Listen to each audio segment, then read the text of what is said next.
Hello everyone and welcome back to another episode of Planet Coaster. We're working on a new structure today that is attached to the previous kind of martial arts training area, the main courtyard where they could practice, katas or normal techniques in a sparring type situation. This building here does attach a little bit onto the temple itself, the main pagoda that we have built previously, and it is the female dormitory. This is where Korra stays, and it is a somewhat prominent building in the series, though you mainly get to see the interior, not so much how the exterior works. So, again, going off of references that are kind of far away shots makes it a little difficult to actually make something 100% accurate 100% of the time, and so there's some areas where we have to kind of improvise to try and make the best interpretation that I can come up with currently, and that's kind of a normal process whenever you're working with something from a source. There's going to be multiple sources that have different details in different areas, and so you kind of just have to pick your favorite ones.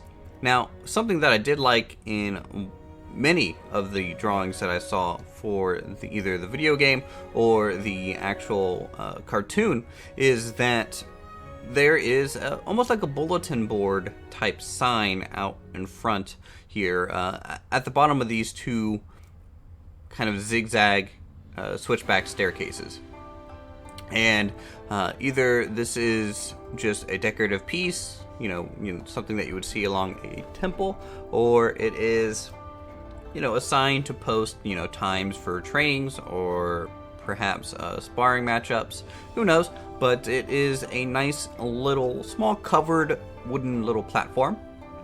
And at this point, we're going to go ahead and make some thin decorative fencing that goes along the railing here in this whole area.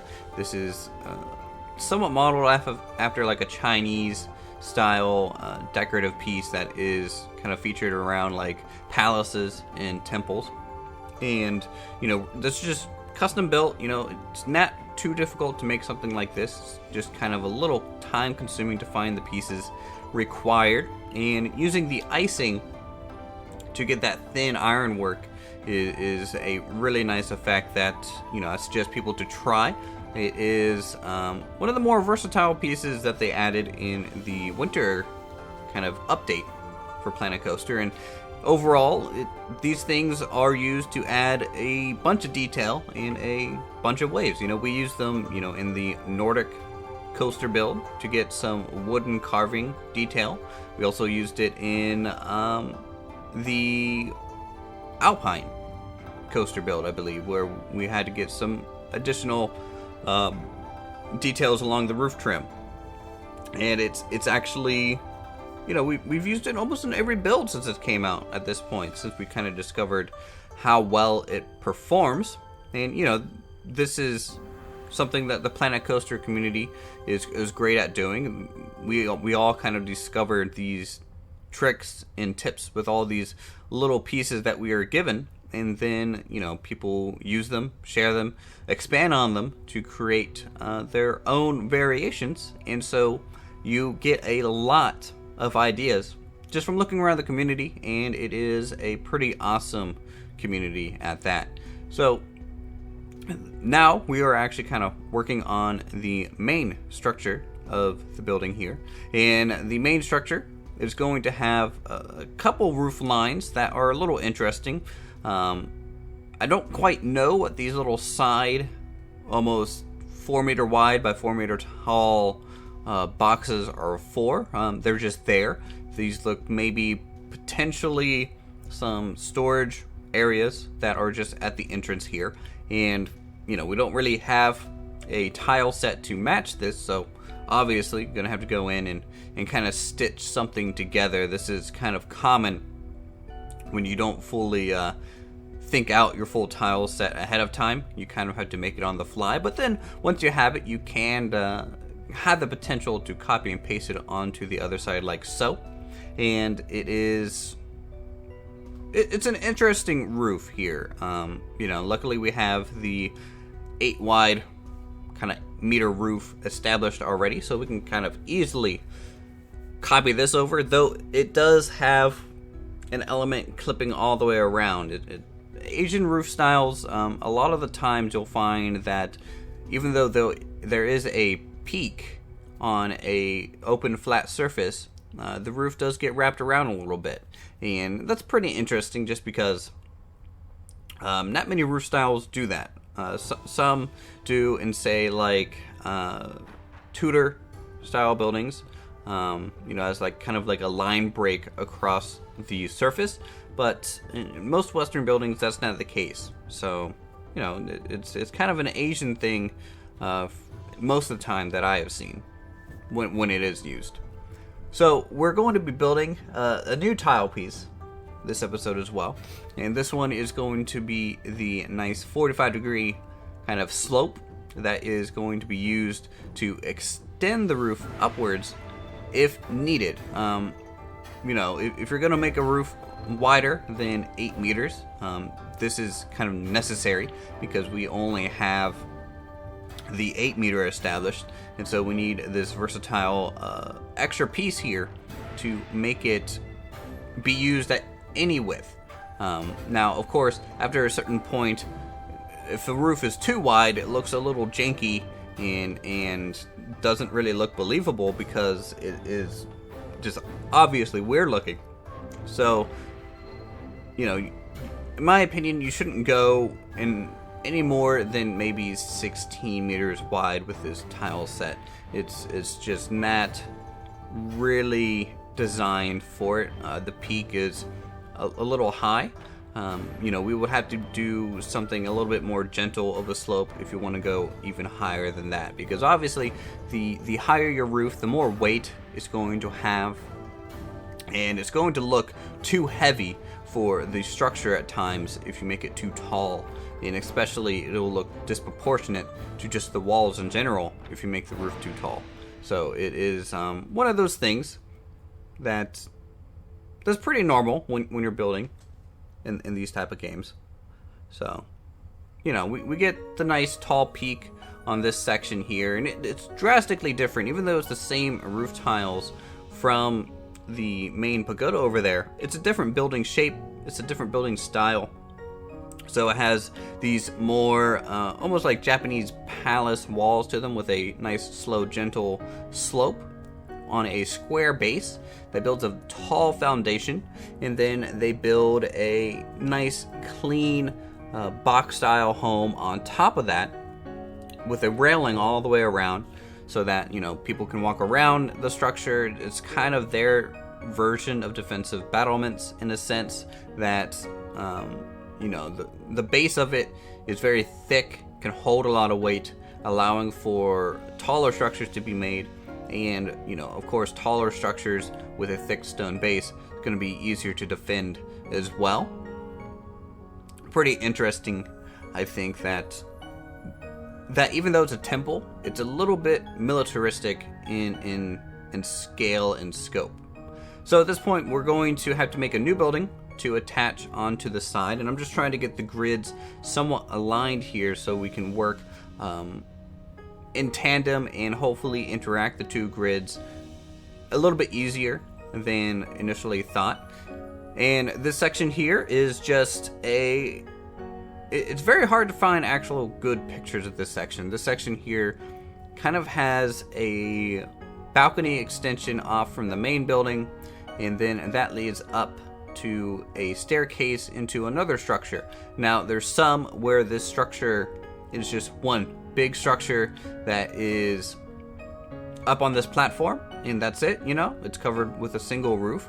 There's also a few pictures of it where it is covered by like a hallway kind of section and then a building section. I like kind of the hallway section here because I think that's kind of an interesting design. It keeps the balcony element going up and across, and then you get this nice kind of 8 meter wide foundation here to build off of.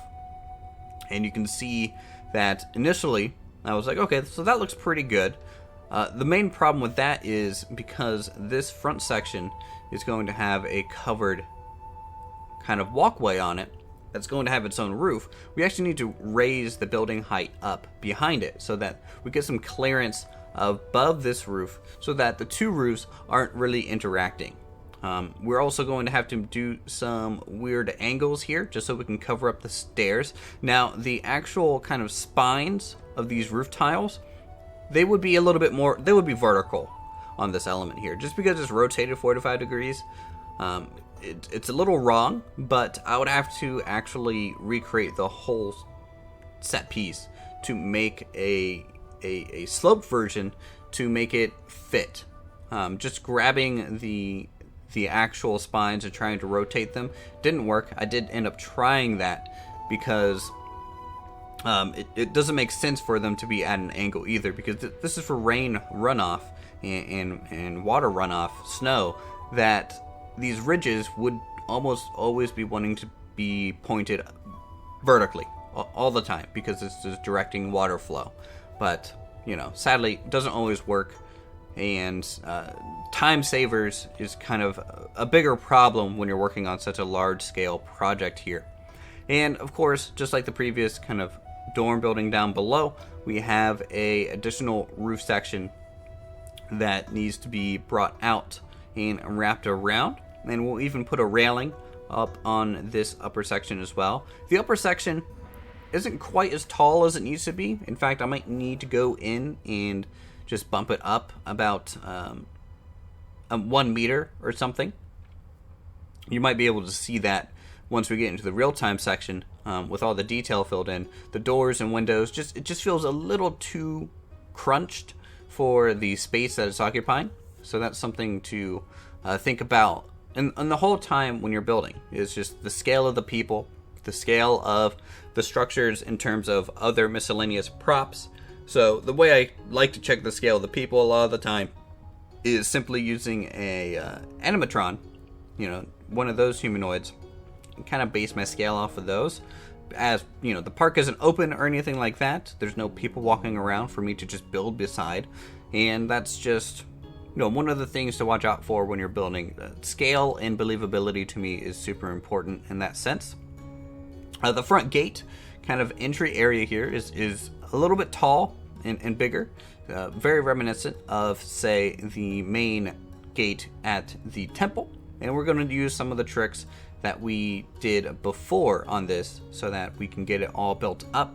I'm going to go with a hardwood kind of foundational line structure using these crown moldings here, just to get some color into the build itself.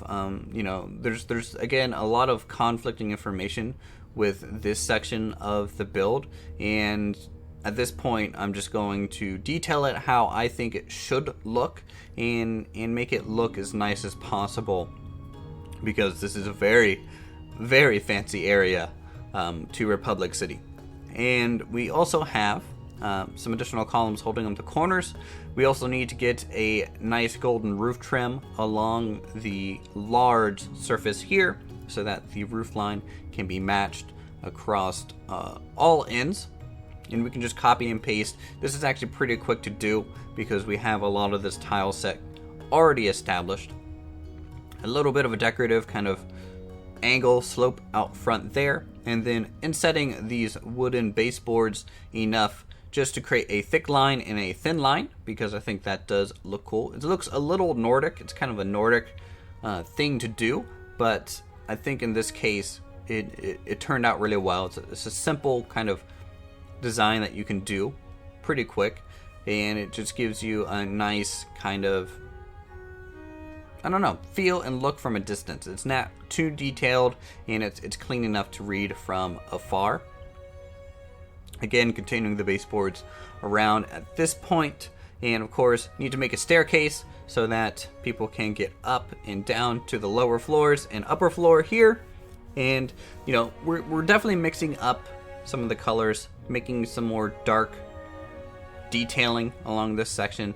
It makes it look, I think, a little bit more like home rather than just a gold leafed building. and people do live in the dormitories here. So at this point, we're just going to go ahead and finish up the speed build section with me making some of the wall detail pieces. We're going to go with some nice wide windows here. Looks a little like the Japanese kind of paper walls. We're also going to make kind of a Chinese circle window there. It's very similar to like a tea room. And then a door piece. And we'll just copy these around, mix them up in different ways, and be done with the detailing on the walls. So let's go ahead, take a look at everything in real time. You guys can tell me what you think. It was a bit of a project. Alright, so here we are at real time taking a look at the wonderful woman's dorm here, or at least part of it. There are some side buildings to it that I have not yet gotten to. Mainly on the right side here, there's a few, and then there also might be one or two behind the main structure. And then at this point, we'll, I guess, work on extending the courtyard over. There's some cool training equipment over there. There's a little plaza and some additional, trees, foliage. The more we can get nature bumping up to this thing, I think the overall more grounded it will feel and look, and much more close to completion than we currently have it. Right now, just seeing off in the distance the rolling hills and stuff looks really nice.